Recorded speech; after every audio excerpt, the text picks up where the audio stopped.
Hi, everyone. Thanks for tuning into this episode of Woolpert's Audiocast series. My name is Dylan Thomas. I'm a Cloud Solutions Director at Woolpert. And joining me today, I have Jason McCollum. Hello, thanks for having me. No problem. Jason is a solutions consultant at Woolpert and has a lot of experience in big data, data engineering, data science, and geospatial in particular. So he's exactly the person we want to talk to. So today I wanted to sit down with Jason and talk about data engineering actually, and why that's a thing, why you need to know about it, and how that's different than a data scientist and why that's relevant. So we'll get into that in some questions here. But first, Jason, thanks for joining me. And let me start with just some basics here. In the last audio cast, we talked about machine learning, ML ops, and basically everything to do with ML and AI. That's what Chad and Hutch were talking about. But not every problem is a nail looking for the ML hammer, right? So Jason, I'm wondering if you can expand the conversation a bit towards data engineering and big data. What do those mean to you? Yeah, so big data is typically going to be data that is too big for the normal tools or techniques you use. And that can mean kind of different things depending on the context, but it generally means that, you can't just run it on one machine. You can't just do it on your desktop while you're sitting there working. Something like that is kind of what big data tends to be. Gotcha. So if I can do it in Excel, it ain't big enough. Something like that. That's correct. Okay. We boiled it down, folks. We have the new solution, the new definition of big data. Doesn't work in Excel.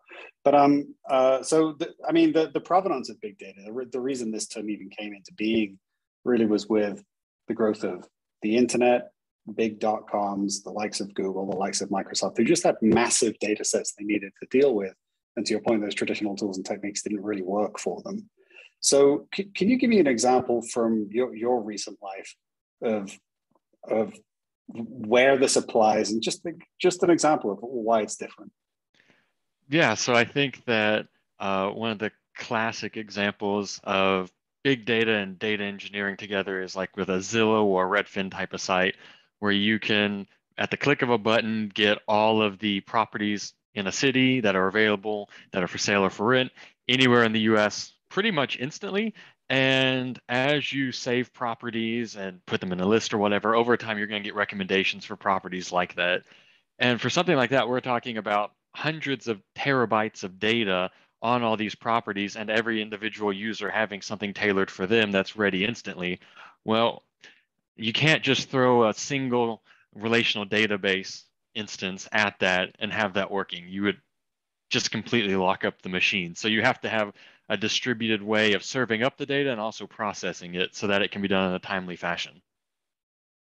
Okay, you mentioned a couple interesting words there: distributed and scale, and relational database, and having that lock up. So I think even in the past 10, even 20 years at this point, people have been able to throw more MySQL machines at a problem and kind of make it work and cluster them and make it all work. But you're talking about a whole different scale, whether there's a different answer for each of the million people accessing a system, or there's just, as you pointed out, literally too much data for one cluster to handle. Yeah, that's correct. I mean, if you think about your typical guidelines on a relational database, for instance, a few terabytes, maybe into the tens is fine.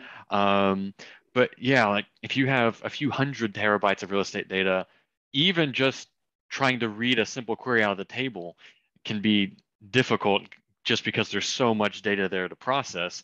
And when you start trying to read something different for every user, that's when it gets crazy. You can scale up pretty well with today's cloud environments, but you do just kind of hit that limit where you can't make a CPU big enough and fast enough to serve out 1 million queries a second.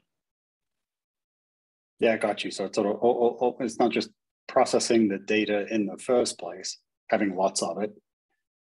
It's the ability to handle the kind of throughput that you get through, for example, a consumer website that is then also trying to consume and work over a massive amount of data, I suppose. Yeah, that's correct. Another classic example of that's Twitter. They ran on a relational database for longer in their existence than you might expect. But pretty soon you couldn't read out the data fast enough. And so they had to start, in their case, they started sharding the database as a start and using Mm. multiple databases that handled different sections of the data. That's why they had the fail whale page for so long, I guess. If anyone remembers that, where it would keel over in a funny way and have a picture of a whale flying into the sky because the SQL database couldn't handle the query. So that's Yeah, it's very possible. big data with a big mascot flying in the sky to say it didn't scale. Luckily, Twitter won't ever amount to anything. It'll never be a thing, so they don't need to worry about scale. But we can talk about, I'm joking, we can talk about areas where that is important. But before we get to that, before some of your examples and kind of your interesting history in the agriculture business, can you just talk about what is a data engineer, what is data engineering, and how that overlaps and doesn't with the concept of a data scientist? Sure. So a data scientist they're generally concerned with answering questions that have, very obvious and immediate impacts for the business. But there's this kind of classic statistic that data scientists spend 80% of their time cleaning and prepping data, and only 20% of their time working with it, drawing conclusions, et cetera. And so a data engineer is kind of there to take that 80% and make it easier on the data scientist part. So whereas a data scientist says, I want to have a Jupyter notebook, I want to run SQL queries, I want to be able to poke at the data and find an answer to a question, the data engineer goes, okay, what is the processing that needs to occur to get us to that point? Do we have data that needs to be cleaned? Is it coming from 10 different sources and need to be standardized into a single format? Stuff like that. So if we think back to the Twitter example, which I was so rude about just a second ago, a data scientist in Twitter may be wanting to define new clusters of users, for example, communities of interest, so they can do a good suggestion algorithm. And that's what they're focusing on. But you're saying in order for them to do that work, there needs to be a kind of an engineered platform that lets them access the data to even get to that analytical step. Right. The data scientist would be answering that clustering question, and the engineers, unfortunately, is left with the question of how do we do that when we have tens of millions of users accessing the site at any time, writing and reading from our databases? Unfortunately, right. It's easier. You just put a flying whale on the screen. I think I've solved that problem already. There's reasons many of the social networks have been the ones to engineer new ways of data engineering and processing over the years, because they just work with a scale that was hardly ever seen before they came along. Yeah, but actually, you've worked in precision agriculture in the past before you came to Woolpert. So I think social networks aside, there's a lot of work that you've seen and done that sort of pertains to this area. It's really heavily geocentric, actually. I'm wondering, what does a data engineer or a data scientist do on a precision ag kind of process or system or product? Yeah, so precision ag is interesting because it's kind of playing catch up. And so you're seeing a lot of these emerging technologies from the last 10, 15 years all of a sudden being thrown into ag very quickly as people try to figure out what the best use case is for on it. And so as an example of that, one of the kind of the cool examples I think is of applying fertilizer very precisely. So instead of just loading up a trailer and dumping it on a field, you'd go out and you take soil samples across your entire field and see what the health is. And then you can just drive your tractor with the GPS attached to it. And with that, you can turn the fertilizer on and off as needed. That way you don't waste fertilizer and you can more effectively give everything exactly what it needs. And that's kind of an example of newer side of data engineering of this edge computing, because you could send the GPS coordinates back to a central database and spit it out in real time or close to real time what you should be doing. But you can also just put a pretty small SoC, system on chip, directly in the tractor. And all it knows is here's a polygon, is the GPS point inside of it, and use that to turn on and off. So from a system or data engineering perspective, the decisions you're making there about where to do compute, where to put the results of that compute, and how close to put that to the system that's going to consume it or the user that's going to consume it, I guess. Yeah, that's correct. Like I said, you could do it in the cloud, and in that case, you're kind of getting to that Internet of Things category, which is hot stuff the last 10 years or so, where Hmm. all the tractors ping home, and then they just get a very simple response back, yes, no, fertilize, or maybe even just a number that says how strong to do it. But if you really want to be even more efficient, especially because these rural areas don't always have good internet access, that's when you just say, okay, when you're at the shop, you plug in, we'll download the latest data, and we'll just have this very small processor in the tractor that can answer this question for you. And a lot of them, especially from like the big tractors from John Deere, they already come with computers with touchscreens and stuff inside of them now. They're really very sophisticated machines. Hmm. And I suppose in the geospatial world, I'm thinking of how you even calculate that answer in the first place. How does Jason, the farmer in the middle of Iowa, even get the answer about what's going to work in that field? And I think that gets to the other part of it. If you go kind of away from the edge and back to the center, back to the cloud, we've talked in the past about just how absolutely ginormous geospatial data is and the scale of that calculation. Tell me where all the fertilizer should be across the entire country, and then ship the piece of the answer to the right person. Yeah, so for instance, there's this data set called the soil survey data set that is very high resolution data that covers the entire country showing what soil is there. Now, it's not always useful in a fertilizing context because what crops you grow and whatnot can affect that, but it does answer questions of, do I want to grow crop X here? Or what can I do with this land? Am I gonna have to put in drainage for it, et cetera, if I buy it? And so that's kind of the opposite direction of it's a very large data set. It's high enough resolution that we could go out in your neighborhood and probably get a good idea of what crops you could grow in your backyard if you wanted to, if you were so inclined. It's not quite house level, but it's pretty accurate. And so when you think about answering questions like what can I grow here, what kind of difficulties am I going to run into? And if you're someone like, say, Bayer, John Deere, one of these big players, they oftentimes offer this data set just as part of their services you get elsewhere. Well, okay, so you've now got hundreds of millions of polygons of soil across the country, and you want users to be able to query and access it quickly. And as anyone who has used the official USDA website for this can tell you, it's slow if you don't think about how you want to do it. Got it. And that's one of those. So if someone's not familiar with the geospatial world like you and I are, then it's not just the size of the data set in bits and bytes or terabytes. It's really the processing model. It requires a different kind of software typically. So not to make geospatial data special, but there has also been some movement in our industry, the thing we look at, about optimizing even the formats themselves so that they're more amenable to this cloud native data engineering pipelines. Do you want to share a little bit about that, and then we can maybe talk about how that type of thinking may apply to other industries? Yeah, so geospatial data, I will say, is a little special in that it tends to get big fast compared to other data sets. You can throw a lot of data in a CSV and only have it be a meg or two, and the same data could be tens of megs in a geospatial context. And so traditional GIS and geospatial data has been, here's a big monolithic file. It's a 4 GB Mr. SID. It's a huge geo package, whatever. Although the geo package is a pretty great format because it's been engineered for modern uses, but it's these giant monolithic formats that just load everything in and then work with it. And what we're seeing now is more cloud optimized format. So if you think about a cloud optimized TIFF, for instance, it's designed to stream in a very low resolution preview of the image first and then bring in more data over time, and then also adjust it as you zoom around. That way you have data available instantly, but you can also dive down into the nitty gritty details when you want to. And we've also seen things like map tiling, for instance, traditionally raster data only, but vectors becoming a big thing as well.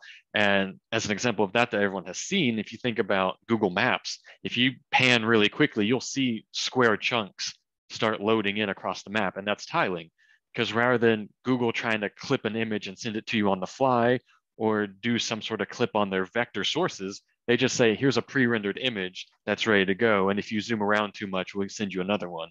And Mm. you're able to view a lot of data. And if you look at the tile size on Google Maps, it's tiny. A lot of their tiles are only 10K because it's pre-optimized for this web and cloud-centric use case. Yeah, it's pretty interesting when I think back to that journey from great big servers that render the map and then send you a picture of it as you're zooming and panning, which is grossly inefficient, but that's what we had. We had centralized servers connected to a database. Then we moved towards pre-computed pictures of everything, which is sort of like the first iteration of big data. It's like, I don't know, let's make tiles of the entire planet and render them up front and then just ship pictures. To what you're describing now, which is a more nuanced approach, which recognizes that if I want to consume these kind of quote at the edge, or just on a phone, for example, then there's a better way to do it. There's an optimized format, which in this case is use vectors, not a picture. Or if you're talking about GeoTIFFs, which is a kind of image format, is ship a compatible GeoTIFF image, but just reorder the bits and bytes in the file so that you can stream it. And like you said, you can get the picture faster. So I think there's been a really interesting evolution of that, actually. And as I think about products like TileDB that I've taken a look at, which is really quite a modern way of looking at data, sparse arrays. I mean, it's genomics, it's geospatial, there's all kinds of data you can put in there. But it's a really, if I think about it, really radical departure from how I would have even thought about developing or building a system even 5 years ago, probably. So I think the state of the art keeps moving forward as we get really more, again, nuanced and smarter about what the actual use cases are, driven by these kind of use patterns that we've never seen before. Yeah, absolutely. I totally agree. It's just we're still in the process of figuring out what we can do and how and what's best for the use case. I mean, it's still natural to think I'm going to write this piece of code. It's going to run on a single machine. I can do things sequentially. Everything's cool. And it's not as natural to think about something in like a map reduce context or something where you say, I'm going to write this code, but it's actually going to span out to 50, 100 machines. And it's going to just kind of get back to me once all these machines have coordinated their efforts together. Yeah, it's really. So it's a little bit of human nature as well. Yeah, right. It's hard to wrap your head around that one. Splitting a problem into pieces that can be independently done and then somehow come back together to get one unified answer. It's kind of a head scratcher when you, it sounds really cool and smart, but it's a bit of a head scratcher when you look at it, unless you're a data engineer and then you realize that, oh, that's just how things are these days. Yeah, we let the data engineers worry about that. That would be you, Jason.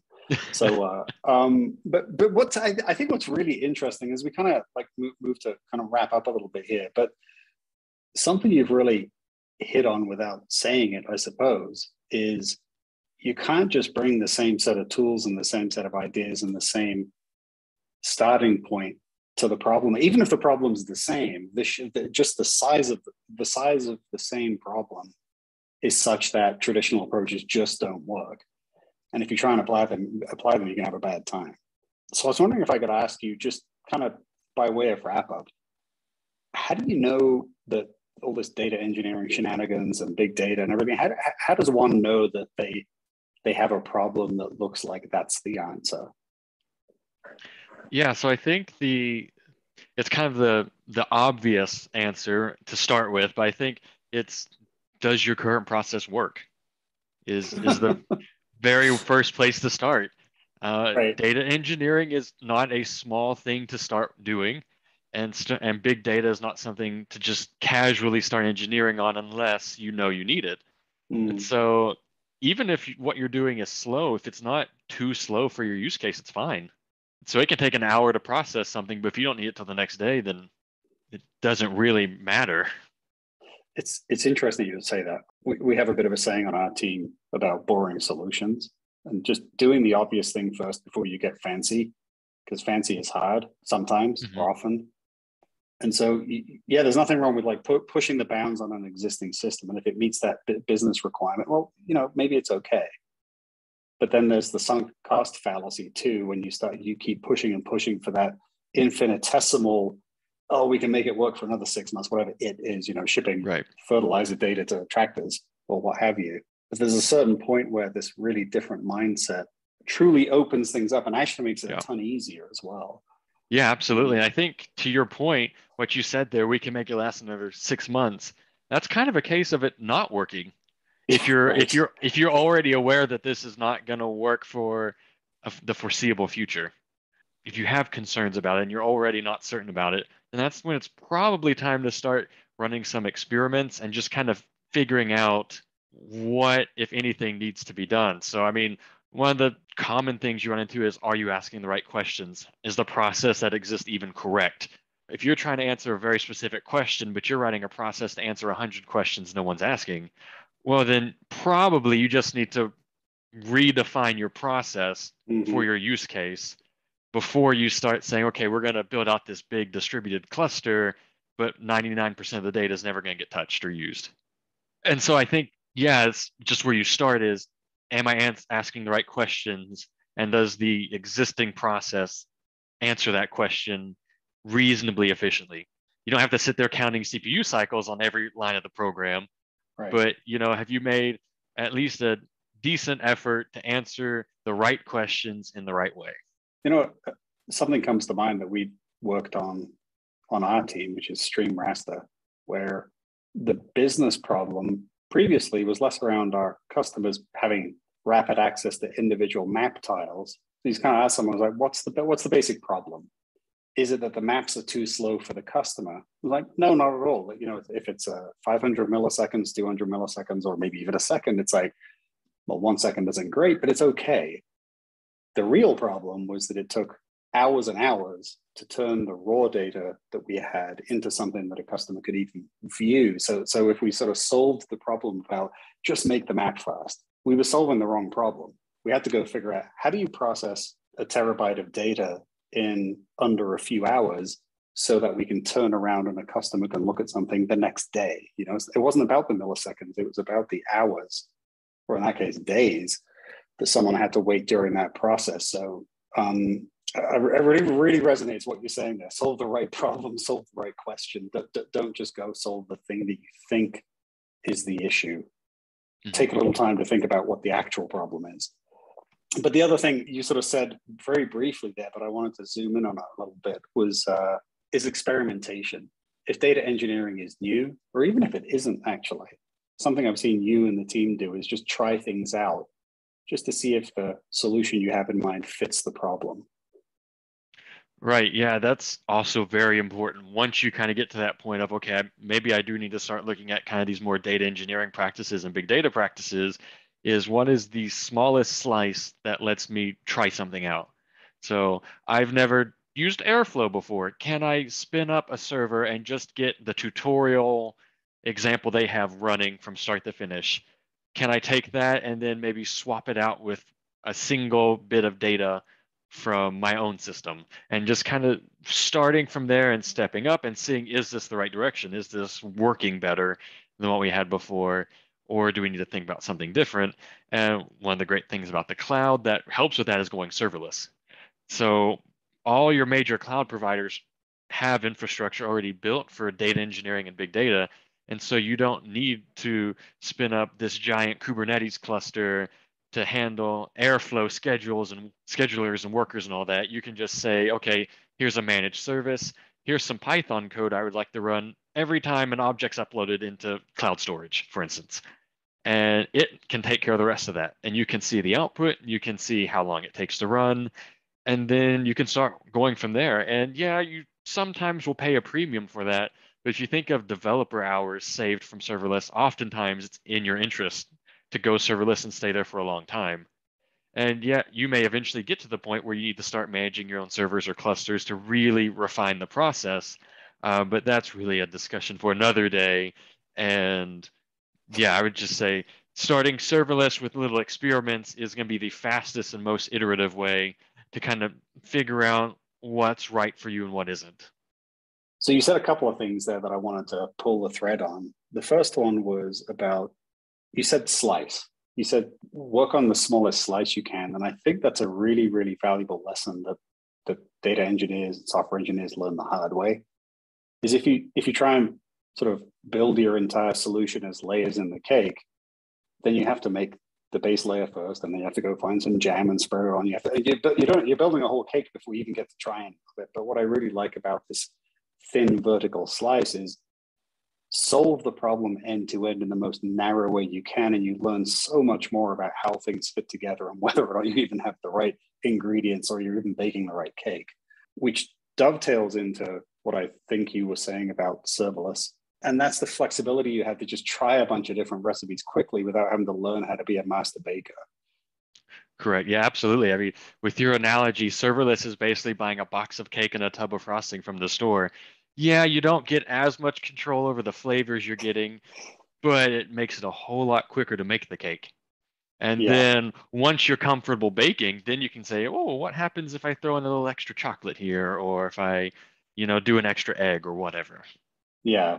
Well, so we somehow started on data engineering and we ended up talking about cakes, which is exactly how I hope this conversation would go, Jason. So I'm hoping that's how the part two of this conversation comes next time I'm here. we'll start with cakes and we'll end with data engineering. Got it. So, well, that's about it for this episode. So thanks again for joining me, Jason, and Yeah, thanks for absolutely. everyone who tuned in. So if you're considering a solution like this, baking and or data engineering, especially with a geospatial slant, give us a call. And regardless, we hope the conversation resonated with you. Jason, how can folks get in touch with you? Yeah, so the best way is going to be to go through our cloudsuccess@woolpert.com email to start the conversation from there. Awesome. Okay. Well, thanks very much again. And we'll talk to you soon about cakes and data engineering. Sounds great. Thank you.